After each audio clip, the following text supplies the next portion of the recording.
ঘুষ বিতরণের পরে চামড়াটা থেকে যায়, এই চামড়াটা কি করবেন? এটার জন্য আমি আগেও বলেছি, এগুলাকে পাইকারদের কাছে বিক্রি না করে এই চামড়াগুলো আপনারা আমাদের মহল্লায় যে সকল দ্বীনি শিক্ষা প্রতিষ্ঠান রয়েছেন সেখানে যদি দেন, এটি ভালো হয়। এর দ্বারা দ্বীনের উপকার হবে এবং অসহায় দরিদ্র শিক্ষার্থীদের শিক্ষার ব্যয়ভার বহন করা হবে। আমাদের এই মহল্লায় অনেকগুলো মাদ্রাসা আপনারা জানেন।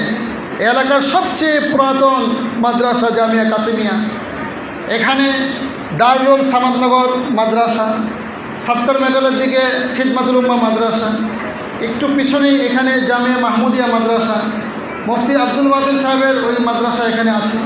এগুলো আপনারা সবাই চিনেন, আমি তারপরে স্মরণ করাই দিলাম।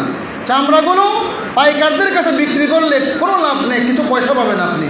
বিপরীতে এগুলো পাইকারদের না দিয়ে যদি এ সকল শিক্ষা প্রতিষ্ঠানে আপনারা দিয়ে দেন, তাহলে তাদের বিরাট উপকার হবে। এই বিষয়টি আপনারা একটু খেয়াল করবেন।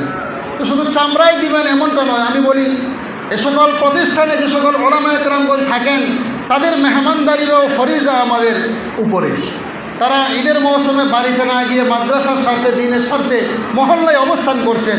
ওরা শুধু চামড়াই টানা হেঁচড়া করবে, গোশ কোনো খাবে না। আপনারা কি বলেন?